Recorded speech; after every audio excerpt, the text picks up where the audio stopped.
Hello students, कैसे हो आप लोग। चलिए, उम्मीद करते हैं सब लोग बहुत अच्छे से होंगे, पढ़ाई कर रहे होंगे। आज का टॉपिक शुरू करते हैं, एक इंपॉर्टेंट टॉपिक फिर से ह्यूमन जीनोम प्रोजेक्ट। जस्ट उसके बाद देखेंगे आप डीएनए फिंगरप्रिंटिंग। कुछ लोगों ने बोला इंपॉर्टेंट टॉपिक है, उनको दिक्कत होती है, तो ये टॉपिक देखेंगे एक एक करके बेटा। आइए शुरू करते हैं ह्यूमन जीनोम प्रोजेक्ट। क्या कॉन्सेप्ट है, इसे क्वेश्चन कैसे होते हैं, किस तरह से आपसे पूछे जाते हैं। आज का टॉपिक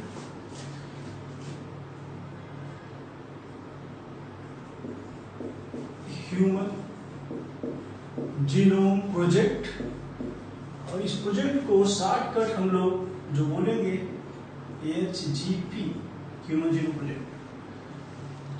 देखते हैं, ये ह्यूमन जीनोम प्रोजेक्ट एक मेगा प्रोजेक्ट था जो कि लगभग 13 सालों तक इस पे वर्क हुआ। इसके ईयर पूछे जाते हैं आपसे, तो ये ईयर भी इंपॉर्टेंट है। अगर आपकी बात करें, पहला point, it is a mega project. एक प्रोजेक्ट जो है काफी लंबा रहा, बड़ा चौड़ा रहा, दैट्स व्हाई इसका नाम है mega project. And this project start हुआ इन 1990। आगे लिखे जा रहे हैं, स्टार्टेड इन 1990। ये ध्यान दीजिए आप, ईयर इंपॉर्टेंट है, पूछा गया है आपसे प्रीवियस ईयर एग्जाम में, कई बार का हिट क्वेश्चन रहा है बेटा।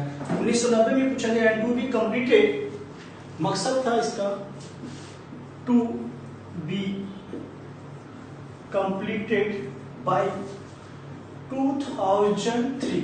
ये आप देख सकते हैं 1990 से स्टार्ट किया गया, 2003 में कंप्लीट होगा। और इसके बीच का गैप अगर आप देखें, ये 13 इयर्स, 13 साल का पूरा प्रोग्राम था। ये आप देख सकते 13 ईयर प्रोग्राम था।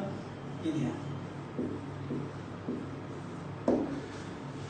एक क्वेश्चन अगर आपसे यहीं पे भी खत्म करते हैं, ईयर की पूरी कहानी आपको क्लियर हो जाएगा। स्टार्ट हुए बेटा यहां पे देखिए आप 1990, लेकिन द क्रोमोसोम नंबर जो टोटल आपको जैसा पता होगा 23 पेयर्स है। क्रोमोसोम नंबर जो फर्स्ट था, फर्स्ट नंबर जो क्रोमोसोम था बेटा, उसका पूरा सीक्वेंसिंग जो हुआ वो 2006 में जाके कंप्लीट हुआ।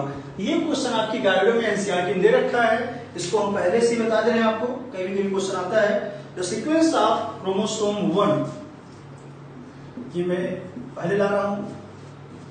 The sequence of chromosome number 1 completed जो हुआ, ये 2006 में हुआ।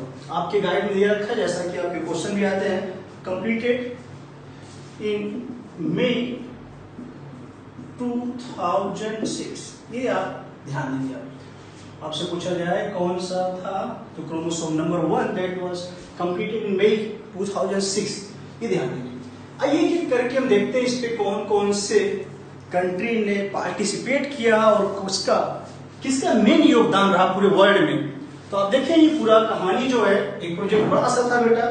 एक चीज और पूछा जाता है इसमें, भाई एसजीपी वाज जो मेन वर्क हुआ US department of energy and national institute of health, done by, जानते रहेंगे, done by mainly US department.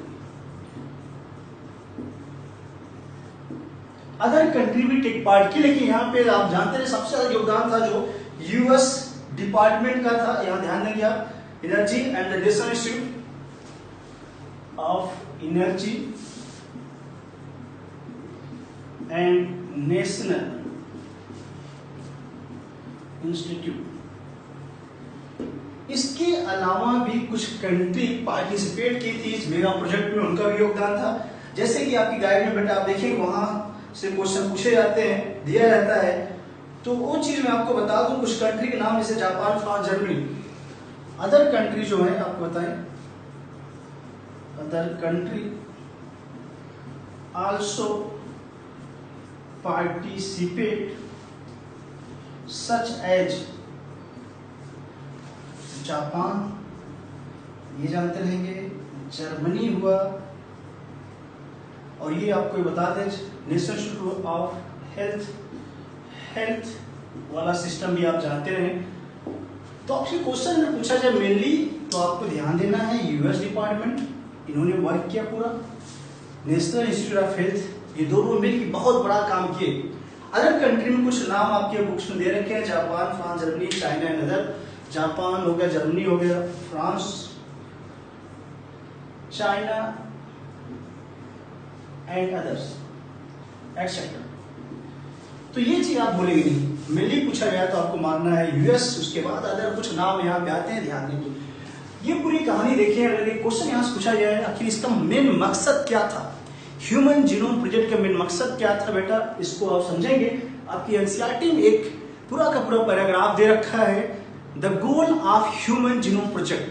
क्या गोल है, क्या मेन हमारा मकसद बनाने का, ये ध्यान देंगे। इससे पहले कुछ लोग को बता, जिनको टफ लगता है, बेसिक चीजें आपको जानना जरूरी है। What is the genome? बहुत से बच्चे कभी कभी कंफ्यूज रहते हैं व्हाट इज द जीनोम, जैसा कि पहले भी पढ़ रखे हैं। हम लोग की बॉडी में जानते रहेंगे जो हेप्लॉइड सेट है क्रोमोसोम के बेटा, उसमें टोटल, ध्यान रखेंगे हेप्लॉइड की बात करेंगे, हेप्लॉइड सेट ऑफ क्रोमोसोम में टोटल जितने जीन होते हैं डीएनए में, that is known as genome. तो आपको ये जो प्रोजेक्ट है, जैसा कि नाम सजेस्ट कर रहा है ह्यूमन जीनोम प्रोजेक्ट, मतलब ह्यूमन के अंदर जो जीनोम है उसके बारे में एक एक चीज हमको पता करना है कि कितने जीन है हमारे जीनोम में, ये उनका सीक्वेंसिंग करना, उनका डाटा स्टोर करना, एक एक चीज अगर उस डाटा को स्टोर कर ले, एनालाइज कर ले सब कुछ, उस पूरे सिस्टम को मिला के हम लोग बोलते हैं ह्यूमन जीनोम प्रोजेक्ट। तो आप देख सकते हैं यहाँ पे पूरी कहानी दे रखा है। द एंटायर, एक बात फिर से बता दें हम, द एंटायर डीएनए, इसका अगर कोई डिफिनेशन आपको ना पता हो, पहले पढ़ाया गया है। The entire DNA of haploid set of chromosome is called genome. इस हैप्लॉइड जानते रहेंगे, जो क्रोमोसोम का बेटा हैप्लॉइड सेट है, इस डीएनए में जितने टोटल जीन है उन्हीं सभी को कलेक्टिवली हम लोग बोलते हैं जीनोम। तो जीनोम का मतलब आप जान चुके हैं, जैसा कि पूरा जीन, पूरा हैप्लॉइड सेट का, इसी पूरे जीन को सही से सीक्वेंस करना, एक एक चीज एनालाइज करना, डाटा स्टोरेज करना, सब कुछ मिला के बोल देते हैं ह्यूमन जीनोम प्रोजेक्ट। चलिए इसको अच्छे से आप नोट कर लें, फिर इसको मिटाने जा रहे हैं। आप देख सकते हैं पूरी कहानी। एक चीज यहां से अगर आपको और दिखाना हम चाहें, इतना जगह है। ह्यूमन जीनोम के अंदर आप जानते रहे, ह्यूमन जीनोम कंटेंट्स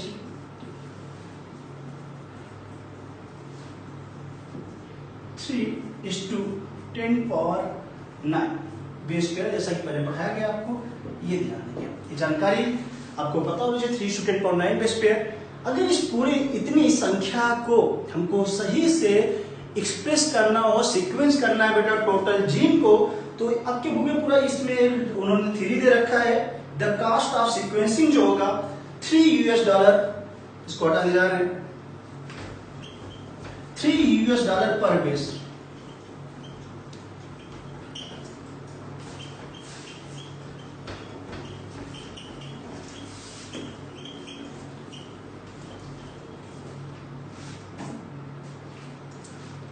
अगर इस पूरे जितना बेस पेयर हमने बताया अभी, जैसे फिर से लिख रहा हूं, 3:10⁹ बेस पेयर है ह्यूमन जीनोम में। इस पूरे ह्यूमन जीनोम को अगर हमको सीक्वेंस करना पड़े, देन $3 चाहिए यूएस करेंसी पर बेस पेयर, जानते रहेंगे। फॉर सीक्वेंसिंग $3 पर बेस पेयर रिक्वायर्ड। ये जानते रहे, दैट इज द $3 सिंबल है। यूएस डॉलर जो है हमको चाहिए होगा $3 पर बेस पेयर। आप इस तरह से देख सकते हैं बेटा, एक बेस पेयर को सीक्वेंस बनाने के लिए $3 चाहिए, तो इतने को सीक्वेंस करने के लिए कितना चाहिए, तो आप मल्टीप्लाई करके इसको निकाल सकते हैं पूरा कितना खर्चा आएगा। आप देख सकते हैं आपके बुक में भी इन्होंने पूरा का पूरा दे रखा है, $9 बिलियन आता है, कैसे उसको हम दिखा दे रखे हैं। तो टोटल सीक्वेंस करने के लिए इसको इससे मल्टीप्लाई कर देंगे हम, 3:10⁹ टोटल बेस है। एक बेस पेयर के लिए इतना $1 चाहिए, तो टोटल के लिए 3 इससे मल्टीप्लाई करेंगे तो आपका नीचे टोटल खर्चा आ जाएगा। चलिए हम साइड में दिखा देंगे, $9 बिलियन। तो यहां से अगर हम दिखाएं टोटल कास्ट, जो टोटल कास्ट आएगी, एक के लिए 3 है तो टोटल के लिए मल्टीप्लाई करेंगे हेंस आप इस जगह लिख दे रहे हैं 9 बिलियन यूएस डॉलर। इतना खर्चा एस्टिमेट हुआ, जानते हैं एस्टिमेटेड लगभग एक्सपेक्टेड या एक एस्टिमेट जो बने इतना खर्चा आएगा। हेंस आप कह सकते हैं ह्यूमन जीनोम प्रोजेक्ट एक बड़ा प्रोजेक्ट है, काफी ज्यादा कॉस्टली है, ध्यान देंगे आप बेटा, पूरी कहानी ये है। दूसरा एक चीज और होता है आपके बुक में दे रखा है, अगर सीक्वेंसिंग किया जाए तो किस तरह से इसको हम डाटा स्टोर करें, पूरी कहानी आपके बुक में दे रखा है। अगर इस पूरे डाटा को किसी बुक में हम टाइप कराएं, पूरा जितना चीज है, जितने भी जीन है अभी आपको बताएंगे, टोटल जो जीन है अप्रॉक्सीमेटली 30,000 जीन है जीनोम में। अगर आप देखें इस पूरे सीक्वेंस को हम एक किसी बुक में पूरे डाटा को स्टोर करें उसकी जानकारी, तो उसके बारे में आपकी बुक में एक जानकारी दे रखा है एनसीईआरटी में। ये बोल रहे हैं बेटा अगर एक ऐसी बुक ले हम जिसके एक पेज में 1000 लेटर हो, ये ध्यान देंगे, एक बुक ले आपके बुक में दे रखा है 1000 लेटर होने चाहिए, 1000 पेज हो, इस तरह से हमको 3300 ये चीज ध्यान देंगे। इस तरह से अगर हम टाइपिंग पूरा करवाए और इस तरह से हमको टोटल जो बुक रिक्वायर होगी 3300 बुक चले और पूरा डाटा स्टोर किया जाए सीक्वेंस, तो आपके बुक से एक बात बताने जा रहे हैं, तो यहां लिखने जा रहे हैं 1000 लेटर, ये चीज ध्यान देंगे। 1000 लेटर मतलब जो भी अक्षर इतने होने चाहिए, और 1000 ये लेटर बेटा आपके बुक में फिर दे रखा है 1000 पेजेस, 1000 पेजेस जो है इतना ध्यान देंगे, एक पेज में इतना लेटर है, इस तरह से 1000 पेज चाहिए इसको, और पूरे डाटा को अगर स्टोर करना है, फिर से आपके बुक में बताएं इस तरह से फिर दे रखा है, इस तरह से हमको टोटल 3300 बुक्स रिक्वायर होगी पूरे डाटा को स्टोर करने के। ध्यान देंगे 1000 लेटर ये है, ध्यान देंगे, उसमें 1000 पेजेस होने चाहिए, उसके बाद इस तरह से बुक्स जो होंगी 1000 पेजेस वाली, और एक पेज में इतना लेटर होगा, इस तरह से टोटल बुक जो रिक्वायर होती है 3300 बुक्स रिक्वायर। ये चीज आपके बुक में क्वेश्चन पेपर में पूछा जाता है, require to store the information, require to store the information of DNA sequence. ये चीज आपको एक जनरल डाटा है जो आपके बुक्स में दे रखे क्वेश्चन पूछे जाते हैं। चलिए इसको हटाने जा रहे हैं, आप अच्छे से इसको देख लें, आपके बुक में बहुत ही अजीबोगरीब लिख रखे उन्होंने, इसको हमने बहुत शॉर्टकट एक लाइन में पढ़ाया है, ध्यान नहीं दिया। तो इस तरह sequence way to be stored, ये हम यहाँ लिख दे रहे हैं, सीक्वेंस को स्टोर करने के लिए total how many books are required, then answer should be 3300, but ये कंडीशन यहाँ पे आप देख सकते हैं रिक्वायर है उस बुक्स में, एक बुक में 1000 पेज होना चाहिए, पर पेज में इतना लेटर, ये ध्यान दीजिए आप। चलिए एक वर्ड यहाँ पे है, अगर कोई डाटा इतना ज्यादा रहे तो हम कैसे उसको स्टोर करें बेटा। आप देख सकते हैं इस मॉडर्न टेक्नोलॉजी में हम लोग के जीवन में अगर ध्यान दें, हर तरफ अच्छा खासा पूरा इंफॉर्मेशन टेक्नोलॉजी है, आप लोग सब मोबाइल यूज कर रहे हैं, कंप्यूटर गेम खेल रहे हैं, ढेर सारे मूवीज या जो भी आप देख रहे होंगे घर पे भी।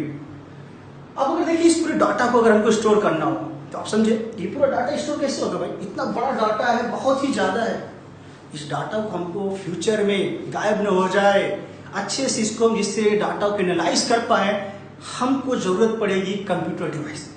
ये क्वेश्चन है नीट में आपको, what is the bio informatics.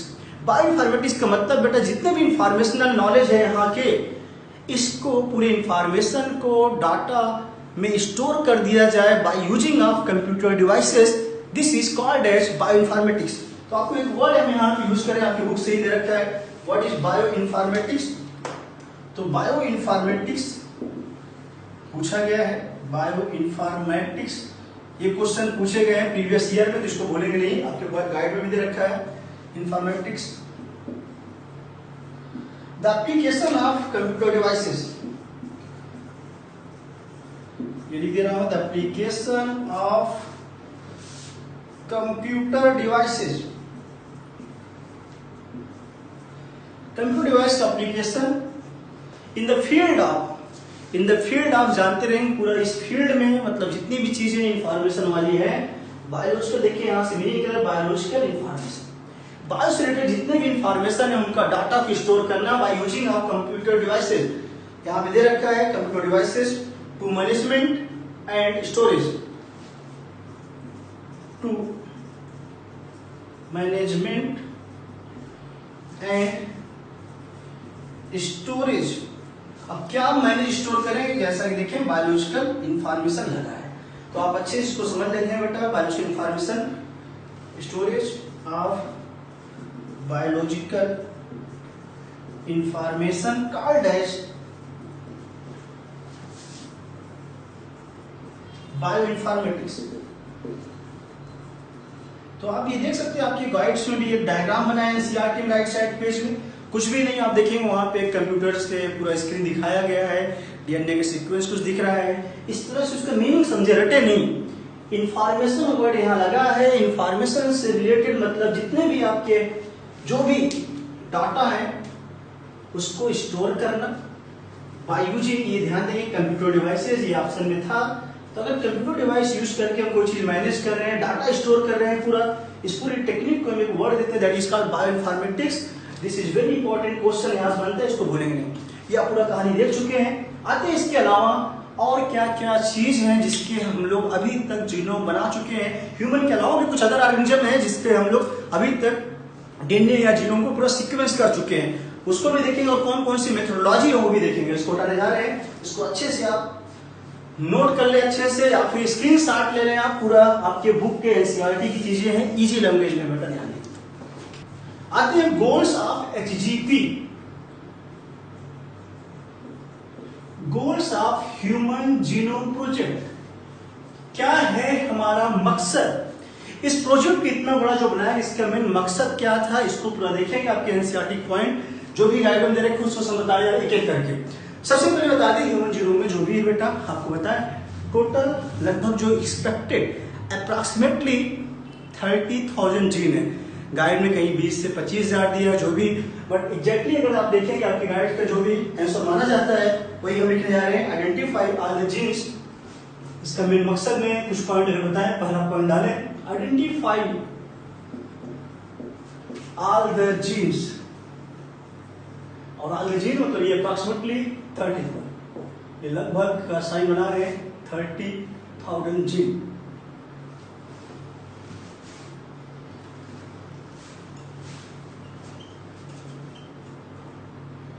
In human genome, ये मकसद देखिए हमारा मेन मकसद है इसको आइडेंटिफाई करना सही से। जितने भी जीन है ये डाटा अच्छे से आप रख लें, क्वेश्चन आपकी गाइड में दे रखे, ध्यान दें। दूसरे बेटा डिटरमाइन द सीक्वेंस, साथ में लिखे हम जितने भी जीन है डिटरमाइन द सीक्वेंस, इनका सीक्वेंस आपको पता होना चाहिए, ध्यान देंगे आप। तो ये जीन आपको, ये क्वेश्चन प्रीवियस ईयर का है, कितना जीन, तो 30,000 मारेंगे, ये ध्यान देना है। इनका सीक्वेंस हमको करना है। दूसरा भी आपको बताया हमने, डाटा भी स्टोर करेंगे आप। आते अगले पॉइंट में आपके बुक में दे रखा है, storage this information, storage this information in databases, databases के आधार पे पूरा का पूरा स्टोर करना, ये भी देखेंगे। अगला पॉइंट आप फिर देखेंगे, जितने भी है सीक्वेंस वाइज ट्रू फास्ट में क्वेश्चन पूछे जाते हैं। फोर्थ पॉइंट पे देखिए, improve tools for data analysis, improve tools for data analysis, data analysis ये भी देखेंगे आप। अभी तक जो मेन पॉइंट बताया ऑल द जीन, इसको आइडेंटिफाई करना मेरा मकसद था, ये नहीं भूलना आपको। सीक्वेंस डिटरमाइन करना, ये स्टोरेज करना, ये भी नहीं भूलेंगे आप। 3 मेन फंडे ऊपर के बिल्कुल नहीं भूलेंगे, क्वेश्चन पूछे जाते हैं। दूसरा transfer related technology to other sector such as, अगला पॉइंट एनसीईआरटी है, ट्रांसफर करेंगे हम लोग जो भी रिलेटेड टेक्नोलॉजी है, transfer related technology to other sector such as industries. अपनी टेक्नोलॉजी को और जगह हमको ट्रांसफर करना जहां पे और इसका यूजफुली काम हो पाए। दूसरा, address the ethical, legal and social issues. इस दौरान बेटा जब ये बना होगा उस टाइम कुछ इथिकल, सोशल और लीगल मुद्दे भी आए होंगे, उसको भी आपको बताना है। Address the ethical, legal and social issues. This is very important line, address करना है, मतलब आपको उनको बताना है, छुपाना नहीं है, पूरी इसकी कमी और जो भी अच्छाइयां बुराइयां सबको सब दैट में राइज। ये क्वेश्चन देखें, इथिकल लीगल, ये क्वेश्चन आया है, इसको ELSI से भी करना है।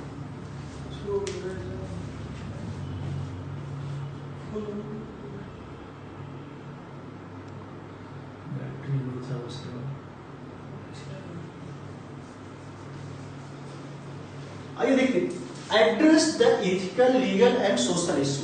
ये क्वेश्चन पूछा गया है। What is the full form of ELSI? ये आप नहीं भूलेंगे, क्वेश्चन पूछा गया है, ELSI वाला कहानी दे रखा है। दैट में rise during project formation, project बनाने में ये कुछ कठिनाइयां जो भी है उनको आपको बताना पड़ेगी, ध्यान देंगे बेटा। इस तरह से कुछ गोल्स हैं जो कि ह्यूमन जीनोम प्रोजेक्ट के थे। ये ट्रू फॉल्स में बेटा क्वेश्चन आते हैं, इसको अच्छे से पॉइंट नोट कर लें, कभी कभी ये पूछे जाते हैं। आइए, many non human genome also sequence, यहां जगह मैं लिख रहा हूं मेनी, कुछ अन्य वैसे हैं जो ह्यूमन के नाम, many non human genome also sequence, कौन कौन से हैं इसके क्वेश्चन एग्जांपल दे रखे हैं गाइड में, आपके एनसीईआरटी में आपके दे रखा है कि ह्यूमन को छोड़ के नॉन ह्यूमन कौन कौन से हैं जिनके जीनोम अभी तक सीक्वेंस कर लिए गए हैं। तो ऐसे क्वेश्चन आपके गाइड में मिलेंगे, इसको हम सीधे आपको बताने जा रहे हैं। क्वेश्चन पूछे जाते हैं बेटा, ध्यान देंगे। एक प्लांट है अरेबिडोप्सिस, देखिए कौन कौन सा है, एग्जांपल देखेंगे। पहला अरेबिडोप्सिस, ये प्लांट क्वेश्चन पूछे गए, अरेबिडोप्सिस भी आया हुआ है। दूसरा आपके गाइडोसीड दे रखा है, बैक्टीरिया भी है, इसके भी किए गए। एक और है बेटा है न्यूमेटोड, आपकी गाइड दे रखा है सिनोरेप्टाइटिस एलिगेंस, इंपॉर्टेंट है, सिनोरेप्टाइटिस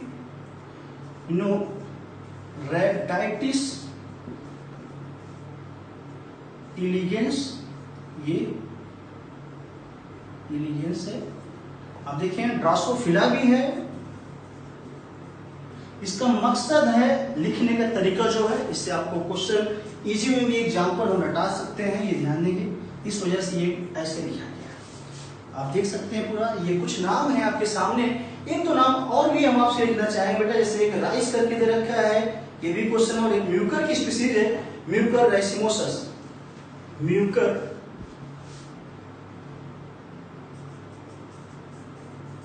रेसिमोसस, ये स्पेसिफिक जो वैरायटी है इसमें भी देखा गया है, इसका भी किया गया है। ठीक, ईस्ट जो कि आप जानते समझे। दूसरा है प्लांट राइस, इसका एटसेट्रा। तो आपके बुक में सभी एनसीईआरटी की एग्जांपल हमने यहाँ लिखा है एक्सेप्ट वन, ये एनसीईआरटी बाहर। म्यूकर की वैरायटी ध्यान देंगे, ये रेसिमोसस की वैरायटी, इसका भी किया गया, ध्यान देंगे। इस तरह से कुछ नाम है, सभी आपके एनसीईआरटी के ही नाम लिखा गया है, एक ही हमने एनसीईआरटी बाहर लिखा है, ध्यान देंगे। ये सब के सब जितने एग्जांपल इसको अच्छे से देखें, बहुत इजीली रटेंगे। Arabidopsis, this is a name of plant. ये देखें आपकी गाइड में दे रखा है, ये प्लांट है, उसका नाम है, बैक्टीरिया है। यहाँ पे आप देख सकते हैं सिम्बायोटिक elegans, this is a nematode. Question important है, रेप्टाइटिस वर्ड से आपको एकदम इजी लगेगा, रेप्टिटिव फॉर्म लार्वा जैसा स्केली से पढ़ाया जाता था आपको। देन सिनोरेप्टाइटिक एलिगेंस एक निमेटोड है जो कि बिलोंग करता है एस्केलमेंथिस को। ये अच्छे से आप रटे रहेंगे, टफ क्वेश्चन बन सकता है आपके गाइड से, क्योंकि इसमें दे नहीं रखा, सही से ध्यान देंगे। A free living non pathogenic nematode है, ये ध्यान देंगे। Free living non pathogenic nematode. Nematode किसको बोलते हैं आप समझ सकते हैं, एस्केलमेंथिस। एस्केलमेंथिस जो फाइलम है उसी के मेंबर्स होती है निमेटोड, ये समझे रहेंगे, क्वेश्चन पूछा जा सकता है। इस तरह से देखिए, ये एग्जांपल बैक्टीरिया होगा, सिनोरेप्टाइटिस हो गया, ड्रासोफिला इंपॉर्टेंट नहीं भूलेंगे, म्यूकर, ईस्ट, राइस। चलिए क्वेश्चन की बात करें बेटा, तो इसके एग्जाम्पल बहुत ही इंपॉर्टेंट रहेंगे, नहीं भूलेंगे। एक ट्रिक यहाँ बता देगा, सबका लेटर हम पहला देखें तो आपको एक ट्रिक बेहतरीन मिलेगी। ये ए हो गया, B C and D, A B C D, यहाँ लिख रहे हैं ए बी सी डी, आप एकदम इजीली रख सकते हैं। ए फॉर ये हो जाएगा, बी से बैक्टीरिया है, सी फॉर सिनोरोडाइटिस है, डी से Drosophila, A B C D पूरा रट्टा लेंगे आप। दूसरा ए बी सी डी मेरा याद कर लो, मेरा साहब तो ये म्यूकर हो जाएगा, यार फॉर ये हो जाएगी, दो एग्जाम्पल, र से राइस और वाया से ये है ईस्ट। एबीसीडी मेरा यहाँ से सभी एग्जाम्पल रट डाउन हो गया, एक एक करके बेहतरीन ट्रिक के साथ। ए से रटे रहेंगे, क्वेश्चन भूलेंगे नहीं। अरेबिडोप्सिस से प्लांट का नाम है, बैक्टीरिया है, सिनोरोडाइटिस है, निमेटोड है, ड्रोसोफिला है, म्यूकर यहाँ पे है, दूसरा ईस्ट एंड राइस, राइस भी प्लांट है, आप सब जानते ही हैं। इस तरह से आप रट सकते हैं कौन कौन से ऐसे एंजाइम है ह्यूमन के अलावा जिनके जीनोम सीक्वेंस बनाए जा चुके हैं। ध्यान आते हैं, इसको हटाने जा रहे हैं बेटा, आगे चलते हैं, इसको नोट कर ले अच्छे से। ये पूरी कहानी जो भी है, इसको अपना मोबाइल तुरंत अभी के अभी स्क्रीन शॉट ले और रख ले। ये पूरी कहानी बहुत इजी से, इसके जो ट्रिक बताएंगे इसको नोट कर ले नोट्स। आते हैं मेथोडोलॉजी पे, कैसे कैसे कौन से दो मेथड यूज हुए हैं जो सीक्वेंस बनाने के काम आते हैं। दो मेथड मेथोडोलॉजीज की बात करें तो टू मेथड है बेटा, आप देख सकते हैं। दो मेथड हम लोग यूज करेंगे जिससे कि पूरा सीक्वेंस यहां पे बन जाता है डीएनए का। एक मेथड ना स्पेस सीक्वेंस टैग्स है, अगर ध्यान दे ऐसे कर ले हम, चलो ऐसे भी दिखा सकते हैं। एक्सप्रेस सीक्वेंस टैग, दूसरा है सीक्वेंस एनोटेशन। दोनों इंपॉर्टेंट है, गाइड में क्वेश्चन दे रखे हैं, उसमें भी आप लगाएंगे जाके आपको मिलेंगे। खासकर ये बहुत टफ लगता है कुछ बच्चों को। सीक्वेंस एनोटेशन क्या है, क्या है ईएसटी, इसका फुल फॉर्म ये पूरा जानते रहेंगे, शॉर्टकट ईएसटी बोलेंगे, एक्सप्रेस सीक्वेंस टैग। ये आपको ध्यान रखना, अच्छे से ध्यान दें। इस मेथड से बेटा हम लोग जो यूज करेंगे, बाय यूजिंग दिस मेथड, जो डीएनए होगा, जैसा कि आपको पहले पढ़ाया गया coding and non coding part होते हैं बेटा, तो इस मेथड से हम लोग यूज करेंगे, सीक्वेंस बनाएंगे कोडिंग पार्ट का। यहाँ पे हम लिखने जा रहे हैं, आपकी गाइड में भी क्वेश्चन मिलेंगे, to the sequence only coding part, जानते रहेंगे। Use to sequence of coding part of DNA. DNA का जो कोडिंग पार्ट है, अगर उसका सीक्वेंस बनाना है तो then we can go through this method. And what is the sequence annotation, आप देखिए इसको हम यूज तब करेंगे, आप समझे रहेंगे, जो डीएनए में दोनों पार्ट है, means coding and non coding, दोनों के लिए हमको यूज करना है सीक्वेंस एनोटेशन। ये बहुत ही इंपॉर्टेंट है, क्वेश्चन रटे रहेंगे। Sequence of use to sequence of coding and non coding part, ये जानते हैं दोनों पार्ट के लिए। इनका जो भी पार्ट है, दोनों उनका सबका सीक्वेंस बनाएंगे एंड सीक्वेंस विथ फंक्शन। और ये जो सीक्वेंस बनाएंगे विथ फंक्शन के साथ, यही जो सीक्वेंस हम बनाते हैं डीएनए का, दोनों पार्ट का coding as well as non coding, इन दोनों का जो सीक्वेंस बनाया विथ फंक्शन, इसको बेटा एक वर्ड देते हैं सीक्वेंस एनोटेशन। क्वेश्चन इंपॉर्टेंट है, भूलेंगे नहीं, ध्यान देंगे। बाकी ये देखिए इसका फुल फॉर्म पूछा जाता है ईएसटी का, जिसको रटे रहेंगे आप, क्वेश्चन इंपॉर्टेंट है। चले इन दोनों के अलावा यहाँ पे आपको हम बताएं बेटा, जब ये हम काम करेंगे, हमको यहाँ पे जरूरत होता है होस्ट का, आपके बुक्स में भी दे रखा है, क्लोनिंग के लिए आप डीएनए का use host for cloning of DNA, अलग से बता दे, फॉर क्लोनिंग ऑफ डीएनए हम लोग यूज करते हैं यूज होस्ट। और ये जो होस्ट है बैक्टीरिया, ये ध्यान देंगे आप, क्वेश्चन पूछे जाए एंड ईस्ट, ये ध्यान, बैक्टीरिया और ईस्ट ये जो होस्ट है यूज करते हैं इनका, ये ध्यान देना है आपको, क्वेश्चन कभी कभी पूछे गए हैं। और इससे जो वेक्टर हमने यूज किया एंड द वेक्टर यूज करते हैं, उसके भी नाम आपकी गाइड दे रखा है, वेक्टर कार्डेज। वेक्टर कार्डेज, एक वेक्टर का नाम है बैक्टीरियल आर्टिफिशियल क्रोमोसोम, ये ध्यान देंगे। और दूसरा है ईस्ट आर्टिफिशियल क्रोमोसोम, एक का नाम है बैक, दूसरा एग करके है, दे रखा है क्वेश्चन, बैक्टीरियल आर्टिफिशियल क्रोमोसोम। एक है बैक्टीरियल आर्टिफिशियल क्रोमोसोम, ये दूसरा है ईस्ट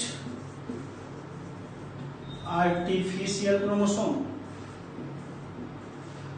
ये दोनों नहीं भूलना है आपको, क्वेश्चन पूछे जाते हैं, हिट क्वेश्चन है, देखेंगे आप।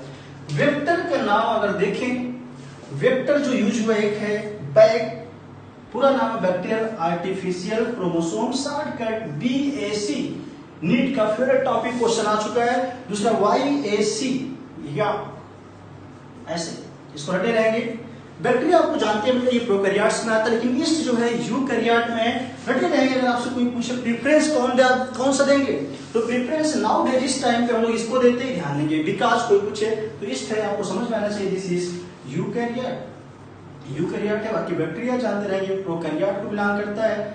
देन इस टाइम जो हम लोग यूज करते हैं तो प्रीफर करेंगे वो याक का, याक मतलब समझे, जैसे याक नाक को छिड़कते हैं, जानते हैं हम सब लोग, तो याक वाली बात नहीं भूलेंगे।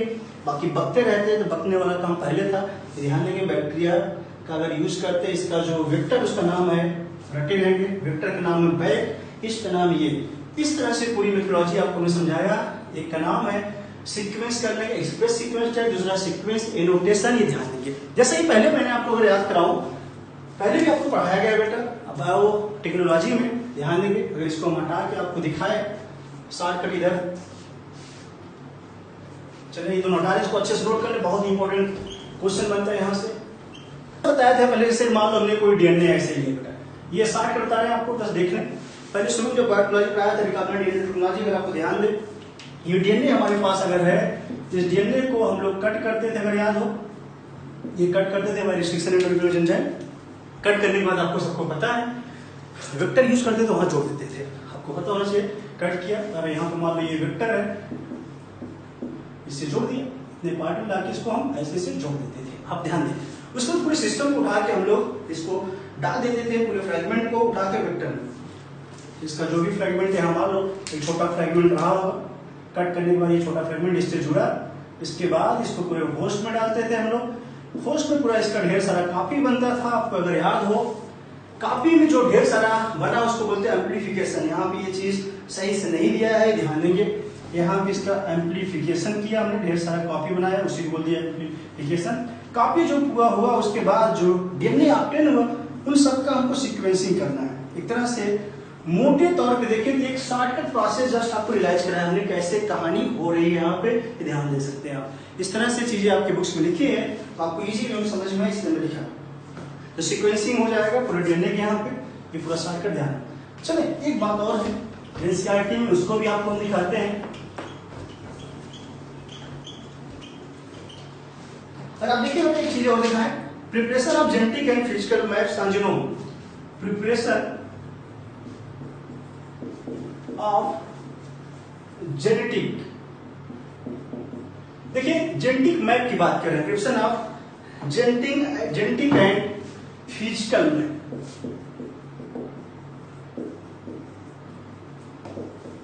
जीनोम, इसको हम कैसे करते हैं, आपको पूरी कहानी दिखाएं, ये कैसे प्रिपेयर करेंगे genetic and physical map genome का। यहाँ भी दो मेथड का काम लेते हैं, यूज लेते हैं, दोनों ही कहानियां वगैरह बताएं। तो देखें, पहला है रिस्ट्रिक्शन एंडोन्यूक्लियोज, पहला है बायोजिन, ये एंजाइम वेल नोन आप जानते हैं, रिस्ट्रिक्शन एंडोन्यूक्लियोज पॉलीमॉर्फिज्म करके यहाँ लिखा है, एंडोन्यूक्लियोज पॉलीमॉर्फिज्म। पॉली मतलब मिनी मॉर्फी, मतलब साइज, रिस्ट्रिक्शन एंडोन्यूक्लियस एक ऐसा एंजाइम जैसा कि पहले पढ़ाया था, ये डीएनए को एक पर्टिकुलर साइट से कट करता है और जिस साइट से कट करता है उसको बोलते हैं रिकॉग्निशन साइट। उसी रिकॉग्निशन साइट अगर ढेर सारे यहाँ पे बन जाए, बहुत ढेर सारे, जानते रहेंगे कई टुकड़े साइज में हो जाए, पाली का मतलब मेनी, मॉर्फोलॉजी मतलब साइज। और आपको पहले से पता है रिस्ट्रिक्शन एंडोन्यूक्लियस ये स्पेसिफिक एंजाइम जो कि डीएनए को पर्टिकुलर साइट से कट करता है, तो इसका यूज करेंगे, इसका भूलेंगे नहीं, हम पहले बताया गया है रिस्ट्रिक्शन एंडोन्यूक्लियस। दूसरा है माइक्रोसैटेलाइट, दूसरा है माइक्रोसैटेलाइट्स। ये क्या है माइक्रोसैटेलाइट? पूछा जाता है रिपीटेटिव डीएनए सीक्वेंस, आपके गाइड में दे रखा है, दीज आर, ये चीज हम लिख रहे हैं, these are repetitive DNA sequence. इतना कर लेंगे तो आपके क्वेश्चन हो जाएंगे।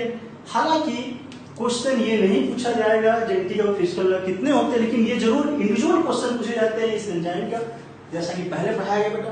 दूसरा व्हाट इज माइक्रोसैटेलाइट, ये इंपॉर्टेंट है। रिपीटेटिव डीएनए सीक्वेंस होता है, आप आगे भी देखेंगे डीएनए फिंगरप्रिंटिंग में भी इसी डीएनए सीक्वेंस जो रिपीट करते हैं that's is called as microsatellite, तो इसको न भूलेंगे। अगला जो टॉपिक एक लास्ट बचा है बेटा ह्यूमन जीनोम का, सैलिएंट फीचर करके दे रखा है। तो सैलिएंट फीचर क्या है, इसको भी फटाक से हम देखते हैं, पूरी कहानी एनसीईआरटी आपको दिखाते हैं। चलो बेटा देखते हैं पूरा का पूरा salient feature of human genome की क्या क्या मेन फीचर, पूरी एनसीईआरटी पॉइंट्स जो कि इंपॉर्टेंट क्वेश्चन बनते हैं। जो जो मेन पॉइंट आप उसी को रटेंगे, पूरा जरूरत नहीं कि एक चीज यहाँ पे रटने का। तो देखिए आप salient feature of human genome में number 1 feature, human genome contents 3.164 billion nucleotide base. से ध्यान देंगे, चाहे ये बिलियन रटे चाहे मिलियन, ही ध्यान देंगे आप, एक डाटा आपको रखना पड़ेगा। एवरेज जीन अभी आपको शुरू में बताया हमने, देखे कंसिस्ट ऑफ बना होता है ये 3000 बेसिस, बट साइज वेरी करता रहता, ध्यान देंगे साइज फिक्स नहीं है, साइज ये वेरी है, डिफरेंट है, ध्यान देना है। The largest known human gene, this point very important, इसको आप अच्छे से हटे, ये इंपॉर्टेंट है, क्वेश्चन पूछा जाता है। डिस्ट्रोफिन, डिस्ट्रोफिन जो होता है सबसे बड़ा जीन है, ये इंपॉर्टेंट है, प्रीवियस ईयर क्वेश्चन बन चुका है, ध्यान देना है। टोटल नंबर ऑफ जीन अगर ध्यान दें 30,000, इसको ना भूलेंगे, ये भी क्वेश्चन पूछा जाता है। लगभग एस्टिमेटेड जो जीन है अप्रॉक्सिमेटली 30,000 जीन है, which is much lower than the previous estimate, जो कि पहला एस्टिमेट था 80,000 से 1,40,000 जीन माना गया था पहले, बट बाद में अच्छे से साइंटिस्टों ने स्टडी किया, जो कंक्लूजन निकला दैट इज 30,000 जीन, ऑलमोस्ट 99। अगली बात फिर से इंपॉर्टेंट है, हम लोगों को लगभग ये जो है 99.9% जो न्यूक्लियोटाइड बेस या जीन आप कह सकते हैं, सबके सब सेम है, हम लोग एग्जैक्टली सेम। हम लोग जो आपस में जितने इंडिविजुअल हैं जो वेरी करते हैं, सब लोग मॉर्फोलॉजी बाहर से देखने में अलग अलग दिखते हैं, या ट्विंस को छोड़ के, या फिर जेनेटिकली अगर देखें तो हम लोग में इतना परसेंट 99.9% न्यूक्लियोटाइड बेस या जीन सेम है, और हम लोगों में जो डिफरेंसेस है बेटा that is only due to that 0.1%। इस 0.1% की वजह से हम लोग आपस में डिफरेंट दिखते हैं, ध्यान देंगे आप। Functions are unknown for over 50% of discover gene, लगभग अभी तक 50% जो डिस्कवर जीन है उनके भी फंक्शन अननोन है, ध्यान देंगे। Less than 2% of the genome codes for the protein, ये प्रोटीन के लगभग जानते हैं 2% से भी कम, लेस देन है 2% से, जो कि प्रोटीन को कोड करते हैं। Repeated sequence make up very large portion of the human genome, ढेर सारे जो ह्यूमन जीनोम में जो भी आप देख सकते हैं जितने भी पाए गए हैं जीन, उनमें लगभग रिपीटेड सीक्वेंस मिला है, ध्यान देंगे बहुत ज्यादा मात्रा में। Repetitive sequences are stretches of DNA sequences that are repeated many times, repeat किया गया है, सब टाइम देखिए 100 से लेके 1000 टाइम्स तक ये रिपीट हुआ है, ध्यान देंगे। पूछा नहीं जाता ये पॉइंट। क्रोमोसोम 1, ये पॉइंट इंपॉर्टेंट है आपके लिए, जो जो पॉइंट छाटे हैं। 1 हैज मोस्ट जीन, क्वेश्चन पूछा जाए मैक्सिमम कौन सा क्रोमोसोम जिसके पास सबसे ज्यादा जीन है, ये रख लेंगे 2968। फर्स्ट क्रोमोसोम इसके पास सबसे ज्यादा जीन है 2968, ये ध्यान देंगे। And the minimum gene Y chromosome, जो ये वाई है, this is the Y chromosome, इसके पास मिनिमम जीन है 231 जीन, ये ध्यान देंगे, क्वेश्चन इंपॉर्टेंट प्रीवियस ईयर का। And the last scientist have identified about 1.4 million है, ये आपको ध्यान देना है। This is data, this is 1.4 million locations where single based DNA, आप देखिए डिफरेंसेस, जिसको शॉर्टकट आपको एक चीज SNPs करके बोला गया है, सिंगल न्यूक्लियोटाइड पॉलीमॉर्फिज्म, ये प्रीवियस ईयर में क्वेश्चन बन चुका है, इंपॉर्टेंट है, इसका पूरा फुल फॉर्म रख लेंगे, इंपॉर्टेंट है। What is SNP, single nucleotide polymorphism, pronounce as snips, ये भी पूछा गया है सिंस क्या है, तो कुछ भी नहीं, सिंगल न्यूक्लियोटाइड पॉलीमॉर्फिज्म, ये है, ध्यान देंगे। तो आपको जितने पॉइंट बताए हैं, जहां जहां गोला किया गया बेटा इसको रट लेंगे। 30,000 जीनों में है, अरे 30,000 जीन हम लोगों में रटे रहेंगे, लगभग 3.1 बिलियन न्यूक्लियोटाइड बेस है, ये नहीं भूलेंगे आप। नंबर 1 बात आप ये नहीं भूलेंगे, क्रोमोसोम 1 जो है has 2968 gene and Y has 231 gene, ये नहीं भूल। डिस्ट्रोफिन इज द सबसे बड़ा जो ह्यूमन का जीन है, डिस्ट्रोफिन, ये नहीं भूलना है। और हमारे अंदर टोटल नंबर ऑफ जीन जो दिखाया गया है अप्रोक्सीमेटली 30,000 जीन है टोटल नंबर जीनोम में। ये फीचर था सैलिएंट फीचर है ह्यूमन जीनोम। इसको अच्छे से देख लें आप, इसको अच्छे से, जहां जहां पॉइंट है इसमें कुछ करना नहीं, आपके एनसीईआरटी पॉइंट है, बस केवल एनसीईआरटी में आप जहां जहां सभी इंपॉर्टेंट टॉपिक चूज किए इसको गोला कर ले, वही पूछे जाते हैं, सभी लाइन नहीं रटेंगे, ध्यान दें। चलिए इसको हटाते हैं हम फटाक से, आइए शुरू करते हैं application. Last point, what is the applications, कहां कहां इसके यूजेस हमको दिखाई पड़ेंगे फ्यूचर्स में। एप्लीकेशंस एंड फ्यूचर्स क्या है, तो आप जाने जितनी नई नई टेक्नोलॉजी है, पूरी जो भी टेक्नोलॉजी है इसका यूज करेंगे हम, और हम लोग ट्रीटमेंट करेंगे डिजीज का। ऐसे क्वेश्चन आप शिकागो में लिखेंगे, new way to diagnose and treatment of disease, ये क्वेश्चन आपके गाइड में मिलेंगे, आपको वहां पे देखेंगे। न्यू वे, कुछ नए तरीके हैं, new way to diagnose and treat diseases, treatment of diseases, ये आप रख लें। डायग्नोसिस बनाने में और डिजीज का ट्रीटमेंट करने में इसका यूज करेंगे, बहुत तगड़े से क्वेश्चन पूछे जाते हैं, ये भी देखेंगे। Enabling a radically new approach,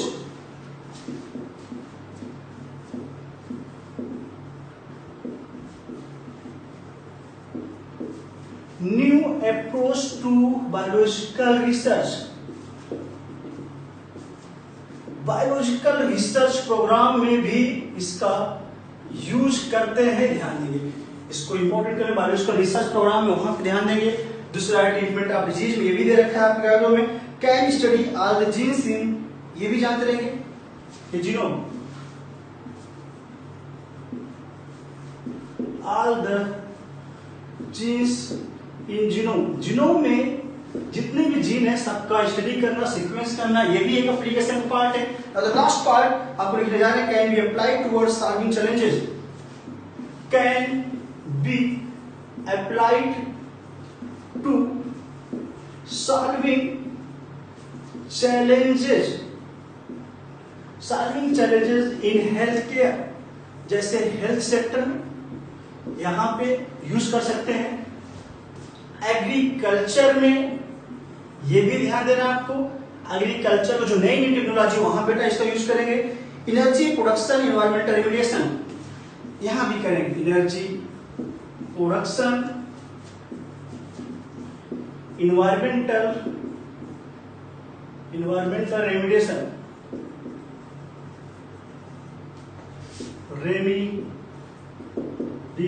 etcetera.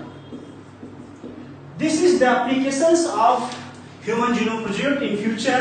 कहां कहां हम लोग फ्यूचर यूज करेंगे, या फिर इस टाइम कहां कहां कर रहे हैं, इसको अच्छे से देख रहे बेटा। एक नया तरीका है, new way to diagnose and treat the disease, इसको ना भूलेंगे, क्वेश्चन ट्रू फॉल्स में पूछे जाते हैं।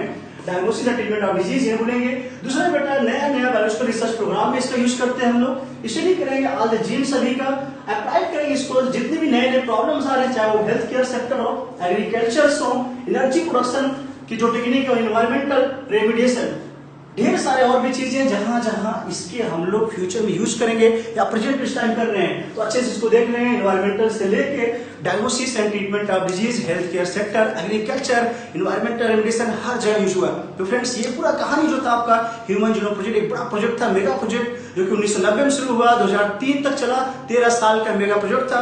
रटे रहेंगे, लेकिन एक पॉइंट यहाँ बहुत इंपॉर्टेंट है, बायोइन्फॉर्मेटिक्स एंड क्रोमोसोम नंबर 1 जो कंप्लीट हुआ उसका सीक्वेंस 2006 में। तो होपफुली आपको बहुत मजा आया होगा, जितने पॉइंट है इसको अच्छे से नोट करें, सभी क्वेश्चन आपके हो जाएंगे। तो आज की कहानी इतना ही, thank you so much, good luck, अच्छे से पढ़ाई करें।